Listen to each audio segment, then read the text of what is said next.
नमस्कार, स्वागत है आपका न्यूज़ 24 जनसत्ता में। बड़ी खबर, रूस और यूक्रेन के झगड़े में चीन ने खेल दिया बड़ा खेल। हम आपको पूरी वीडियो दिखाने जा रहे हैं कि रूस और यूक्रेन के बीच में चाइना कैसे आया, जबकि चाइना को दूर रहना चाहिए, लेकिन उसके बाद भी चाइना ने अपना वर्चस्व और अपनी पावर दिखाने के लिए दस्तक दे दी है, जिससे कि अमेरिका में भी तनाव बढ़ चुका है। तो पूरी वीडियो हम आपको दिखाने जा रहे हैं। बस आपसे अनुरोध है, कमेंट बॉक्स में अपनी राय जरूर लिखिएगा, वीडियो को लाइक शेयर, अगर चैनल पर नए हों सब्सक्राइब जरूर कीजिएगा।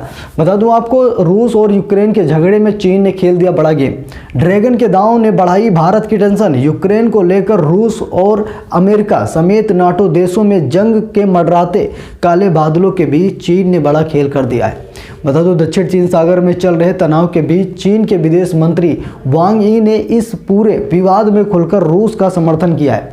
वांग यी ने जोर देकर कहा है कि अमेरिका को रूस के वैधानिक सुरक्षा चिंताओं को गंभीरता के साथ लेना चाहिए। माना जा रहा है कि चीन ने इस मौके को भुनाते हुए रूस की सहानुभूति हासिल करने की कोशिश की है। उधर ड्रैगन के इस दांव के भारत की टेंशन बढ़ सकती है। आइए समझते हैं पूरा मामला। चीन विदेश मंत्रालय वांग यी ने अमेरिका और नाटो देशों पर निशाना साधते हुए कहा कि सैन्य ब्लॉक को मजबूत करके या उसे विस्तारित करके क्षेत्रीय सुरक्षा की गारंटी नहीं दी जा सकती है। वांग यी ने अमेरिकी विदेश मंत्री एंटनी ब्लिंकन के साथ बातचीत के बाद यह बता दिया कि विश्लेषकों का मानना है कि वांग यी ने यहाँ पर ये बयान रूसी राष्ट्रपति व्लादिमीर पुतिन को खुश करने के लिए ये बयान दिया है। इससे पहले पुतिन ने कहा था कि यूक्रेन को नाटो का समर्थन रूस की सुरक्षा के लिए खतरा है। रूस के यूक्रेन सीमा पर 1 लाख सैनिकों को जमा करने के बाद अब तक चीन ने चुप्पी साध रखी थी और इतना कह रहा था कि दोनों पक्ष बातचीत के जरिए विवाद का समाधान करें।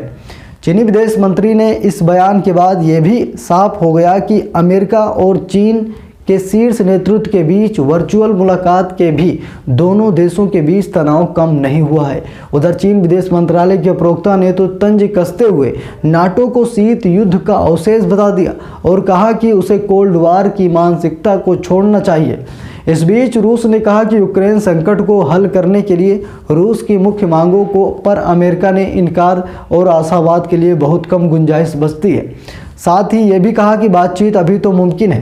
रूस के यूक्रेन की सीमा के पास करीब 1 लाख से अधिक सैनिकों का जमावड़ा कर रखा है, जिससे इस क्षेत्र में युद्ध की आशंका तेज हो गई।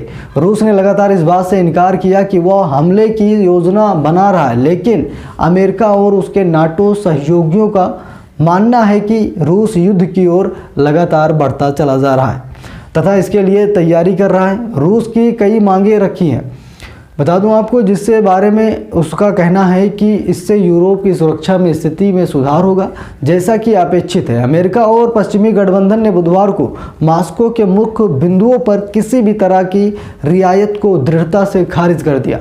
अमेरिका ने यूक्रेन को नाटो में शामिल होने से स्थायी रूप से प्रतिबंधित करने से इनकार कर दिया और कहा कि पूर्वी यूरोप में सैनिकों और सैन्य उपकरणों के संबंध तैनाती के मुद्दे पर कोई वार्ता नहीं होगी। हालांकि तनाव घटाने के मकसद से अमेरिका ने उन क्षेत्रों की रूपरेखा तैयार की जहां रूस की कुछ चिंताओं का समाधान किया जा सकता है। अमेरिकी विदेश मंत्री एंटनी ब्लिंकन ने कहा कि रुख में कोई बदलाव नहीं हुआ है, न कोई आगे बदलाव होगा। यानी कि चाइना देखा जाए तो लगातार वो दक्षिणी चीन सागर में भी जंग छेड़ने की कोशिश कर रहा है।